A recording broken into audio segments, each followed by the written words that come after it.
The Beginning After the End. Volume 7. Capítulo 226. Ação punível. Arthur Levin. A raiva, muito tempo, guerreava com minha dor enquanto eu chorava a morte de meu pai. Chorei e amaldiçoei o tempo todo, recusando-me a acreditar que tudo isso era real. Como prodígio, como mago, como lança, eu só queria proteger as poucas pessoas que eram mais importantes para mim, deixá-las felizes e com saúde. Abandonei a ideia de ser um herói para o povo de Dikaten. Já preenchi esse papel antes, e aprendi que o preço de salvar esse cidadão sem rosto são as pessoas mais importantes para mim. E, apesar dos meus esforços, falhei em protegê-los. Minhas mãos estavam manchadas com o sangue do meu pai, manchas que nunca sairiam, eu temia, não importando quantas outras pessoas eu salvasse. Depois que minhas lágrimas secaram e minha garganta fechou, tudo que restava dentro de mim era um poço bruto de um vazio imenso. Quando o corpo do meu pai foi levado e Durden foi guiado para as tendas médicas, levantei-me e fui para dentro da muralha. Aplausos e gritos explodiram assim que entrei pelo portão da fortaleza. Soldados, ferreiros e trabalhadores pararam o que estavam fazendo. Alguns curvaram-se, outros aplaudiram, mas todos me olharam com admiração e apreciação. Eu não aguentava. Nem o povo, nem a apreciação, nem as expressões de alívio. Eu não poderia estar aqui. Sylvie, pegue minha irmã e leve-a para minha mãe. Ela vai precisar de alguém para ajudá-la, eu disse enquanto passava pelo aglomerado de tendas que compunham o hospital de campanha. Meu vínculo puxou a manga da minha camisa. Eu vou buscar sua irmã, mas Arthur, sua mãe vai precisar de você tanto quanto ela precisa de sua irmã. Eu sou a última pessoa que ela gostaria de ver. Ela não me vê mais como um filho, e qualquer aparência de afeto que ela possa ter tido por mim depois que eu disse a ela a verdade, isso irá embora agora que eu falhei em manter minha promessa de manter todos vivos, todos seguros. Sylvie balançou a cabeça e pude sentir sua dúvida e discordância. Eu não conseguia discutir com ela, não agora, então simplesmente me afastei. General Arthur. Trodius ofegou, seu corpo involuntariamente encolhendo para trás em sua cadeira. Dei mais um passo em direção ao capitão sênior, provocando respostas em pânico dos nobres ao lado dele. Ame meu feitiço. Como você até? O magro gaguejou, apontando sua varinha para mim, embora parecesse estar tendo problemas para mantê-la firme. O homem corpulento à esquerda de Trodius era um pouco mais corajoso, apesar do fedor árido emanando de suas calças recém-sujas. Fique atrás! Como um cão do conselho ousa intrometer-se em uma reunião tão importante? Ele ameaçou. O terceiro nobre, um homem de estatura pequena e bigode grosso, foi dominado pela pressão que eu estava exercendo e escorregou para o chão, deitado inconsciente atrás de Trodius. Calado, dei mais um passo para dentro da tenda.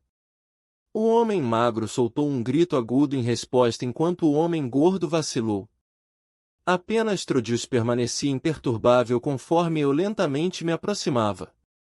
O mar de raiva e tristeza que se agitava dentro de mim enquanto eu chorava pelo meu pai tinha sido drenado, deixando um vazio oco que me permitiu pensar claramente pela primeira vez em algum tempo.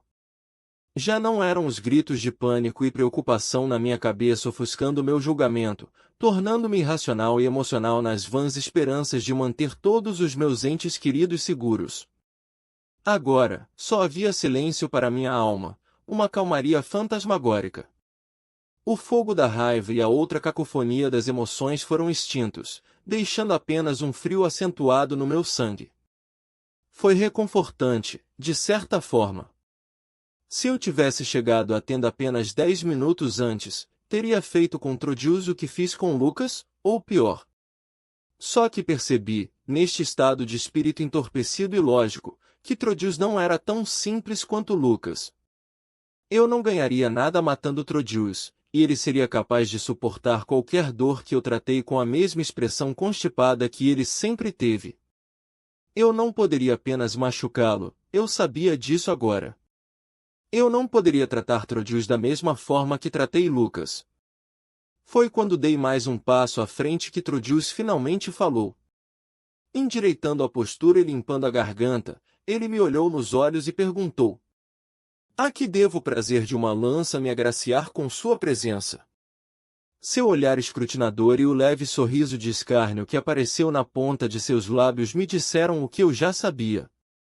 Ele não tinha medo da dor que eu poderia causar a ele ou mesmo da morte que ele poderia enfrentar. Com sua desenvoltura, ele estava confiante de que seria capaz de escapar e iria saborear a chance de ser aquele que resistiu à fúria de uma lança louca. Amy, não chegue mais perto. O homem corpulento disse, sacando sua própria varinha de brinquedo. Acalme-se. Eu disse com desdém, fazendo com que ambos os nobres conscientes estremecessem. Mesmo como um general, o respeito deve ser mostrado em face do sangue nobre. Trodius advertiu, balançando a cabeça.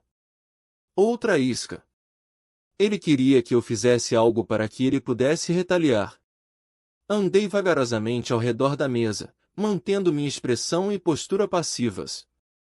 Chegando na frente do gordo nobre, fiz um gesto com o dedo. Mova-se. Em mover-me? Ele ecoou, pasmo, a varinha tremendo em suas mãos. A raiva deve ter triunfado sobre seu medo, ou talvez o rato encurralado tentou morder por puro instinto, mas acabou antes mesmo de começar. O feitiço que ameaçava se manifestar na ponta de sua varinha ornamentada nunca veio, desaparecendo como seu orgulho depois de molhar suas próprias calças. Antes que o nobre corpulento pudesse reagir, uma corrente de vento bateu em cima dele, batendo seu rosto na poça de sua própria urina. Usei sua cintura larga como banquinho enquanto me sentava na mesa de reunião a poucos centímetros de Trodius. A máscara de indiferença do capitão sênior vacilou, traços de raiva queimando em seguida, desaparecendo com a mesma rapidez. General Arthur, disse ele, sua voz surpreendentemente calma. O nobre sob seus pés é Sir Lionel Bainir, da estimada casa Bainir. Você vai mostrar a ele e a Sir Kyle. Inclinei-me para a frente, esmagando meus calcanhares mais no inconsciente Sir Lionel Bainir. Você entende, Trodius. Eu me importo pouco com as pessoas, independentemente da riqueza, fama e prestígio que elas têm quando não conseguem atingir o limite mínimo como pessoa. Os olhos de Trodius se estreitaram. Como é? Não sei exatamente o quanto você ouviu lá de fora, mas manchar descaradamente um nobre não será tolerado, não importa que tipo de posição você ocupe nas Forças Armadas. Você continua se referindo a si mesmo e a esses idiotas como nobres, mas tudo o que vejo são 4 doninhas tentando capitalizar a perda de seu próprio país e usando soldados como ferramentas para avançar e se colocar em cargos mais altos. Eu olhei para o nobre sob meus pés para aprofundar meu ponto. Os olhos de Trodius brilharam de indignação. Revogar o plano que você sugeriu não é pecado, General Arthur.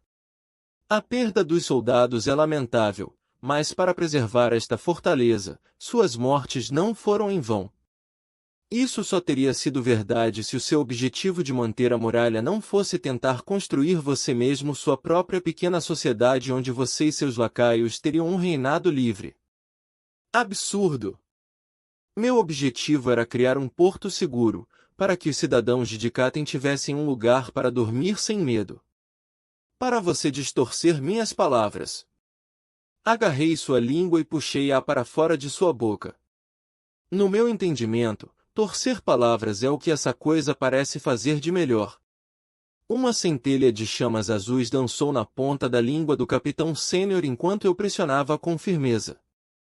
Os olhos de Trodius se arregalaram de dor e ele tentou imbuir sua própria mana de afinidade de fogo para proteger seu corpo contra minhas chamas. O cheiro de carne queimada encheu a tenda enquanto marcava sua língua com meus dedos em chamas. Ainda assim, ele se segurou forte, incapaz de abandonar seu orgulho por tempo suficiente para que soltasse um som. Puxei o capitão sênior para perto, meus dedos ainda chiando em cima de sua língua em chamas. Deixei a malícia escorrer da minha voz enquanto sibilava em seu ouvido. Veja, Trodius, um dos soldados que morreu lá por causa de seus planos egoístas foi meu pai. Ele enrijeceu e a cor sumiu de seu rosto. Seus olhos procuraram os meus, talvez tentando decidir se eu estava prestes a matá-lo, talvez ele estivesse esperando que eu fizesse. Então, acredite em mim quando digo que verei as ações que você realizou para chegar onde estamos agora como pessoais. Soltei meu aperto em sua língua enegrecida. A ponta estava completamente queimada, sem nem mesmo vestígios de sangue. Trodius imediatamente fechou a mandíbula, tapando a boca com as mãos como se pudesse se proteger de mim. Não pense que meu relacionamento com sua irmã e filha distante tem algo a ver com o motivo pelo qual estou mantendo você vivo. Eu murmurei, agarrando os finos pergaminhos na frente dele quando me levantei. Matar você aqui seria mostrar misericórdia. Em vez disso, vou deixá-lo pensar nas consequências de suas ações aqui hoje, tomando o que você mais valoriza. Virei-me para Alban, que estava, em silêncio, no outro lado na mesa, observando-me com medo. Vendo como você testemunhou tudo aqui hoje, envie uma mensagem ao conselho declarando que, por trair seu reino e perjúrio contra a Triunião, Trodius Flamesvort e o resto da casa Flamesvort serão privados de seus títulos de nobreza. Não! Você não tem jeito! Trodius gritou, sua língua carbonizada lutando para formar palavras, rouca de emoção não reprimida. Acredito que tenho todo o direito, e o conselho certamente concordará quando descobrirem que você estava planejando mentir para eles, planejando manter os soldados com você. Respondi friamente, acenando com os papéis em minha mão. Trodius cambaleou na minha direção, tropeçando em seu investidor inconsciente antes de lançar uma bola de fogo desesperadamente nos papéis em minha mão. Adicione a tentativa de ataque a um representante do conselho. Eu disse a Alban, bloqueando a esfera de chamas com um painel de gelo conjurado. Você não pode fazer isso! Ele gritou, correndo para mim e se agarrando aos meus pés. A casa Flamesvort não será além do sobrenome de um plebeu. Eu terminei. O precioso legado do qual você se orgulhava e se esforçou tanto para criar, chegando ao ponto de abandonar sua própria filha, se desintegrará, e você terá sido a causa da queda da família Flamesvort. Voltei minha atenção para Alban. Eu acredito que você tem uma mensagem para enviar? Ou você ainda considera a proposta de Trodius? Claro que não! Alban deu um pulo e tirou os pergaminhos da minha mão. Vou enviar isso ao conselho, junto com sua mensagem, como é o mensageiro mais rápido e confiável. Além disso, chame o capitão Gesmia e alguns de seus homens aqui para reunir esses cavalheiros. Acrescentei, mandando o capitão ir embora, deixando apenas eu e Trodius como os únicos conscientes na tenda. Atrás de mim, ainda no chão, estava Trodius. O homem que tinha sido o auge da nobreza e do orgulho foi reduzido a um saco de ossos trêmulo que me fuzilava com o olhar. Como eu disse, matar você aqui seria uma misericórdia. Saí da tenda, dando uma última olhada para trás. Espero que você viva uma vida longa e seja lembrado de mim toda vez que proferir uma palavra mal pronunciada de sua língua deformada. Sylvie e eu estávamos no topo do penhasco familiar com vista para a muralha. Deste alto, os restos da batalha mal podiam ser vistos sob o cobertor da noite, e a fortaleza parecia estar em paz. Eu sabia muito bem que a muralha estava em uma enxurrada de atividades. Muitos estariam consertando os quebrados, outros, alimentando os fracos e mais uns queimando os mortos, mas reprimi as emoções que ameaçavam transbordar novamente em mim. Era muito mais fácil abraçar o vazio reconfortante que entorpecia minhas emoções, boas e más. Eli está com sua mãe agora. Elas vão cremar ele, disse meu vínculo, sua voz baixa quase perdida em meio aos ventos uivantes. Com suas palavras, vazaram pensamentos e emoções que eu tinha tentado desesperadamente evitar. Vi minha irmã chorando e minha mãe de joelhos, dedos ensanguentados arranhando o chão em indignação. Senti a dor que meu vínculo sentirá quando os olhos de minha mãe se estreitaram e queimaram com acusação e ressentimento. Ela teria me olhado assim também, se eu estivesse lá? Essa foi a única coisa que eu poderia me perguntar. É melhor que eu dê a elas um pouco de privacidade. Disse eu, colocando a mão gentilmente na cabeça de Sylvie. Ela se virou para mim, seus grandes olhos amarelos enrugados de preocupação. Arthur! Eu estou bem, de verdade. Disse eu em um nível de voz sem emoção. É melhor assim. A expressão do meu vínculo esmaeceu e eu poderia dizer que ela podia sentir o vazio dentro de mim, sugando suas próprias frustrações e preocupações. Isso foi o que eu fiz no passado, como Grey. Eu sabia que suprimir minhas emoções e bloqueá-las não era saudável, mas não tinha outra escolha. Eu não tinha confiança em ser capaz de lidar com o que estava tentando tanto não sentir. Sei que fazer isso foi enterrar uma bomba relógio bem no fundo de mim, mas eu só precisava que durasse até terminar esta guerra. Talvez depois que essa guerra acabasse, eu enfrentaria tudo isso e seria capaz de enfrentar minha mãe, mas por enquanto não suportaria olhar para ela ou para o rosto de minha irmã. Não volte aos seus velhos hábitos. Você sabe muito bem que, quanto mais fundo você entrar naquele buraco, mais difícil será escalar de volta. As palavras de Rinia me vieram à mente, e comecei a pensar nos outros presságios que ela me deixou. Mas balancei a cabeça, deixando isso de lado.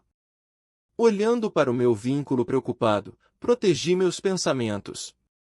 Eu não queria que ela soubesse, eu não queria que ninguém soubesse, que eu estava começando a deliberar sinceramente sobre o acordo de Agrona. Vamos ver, SYLV.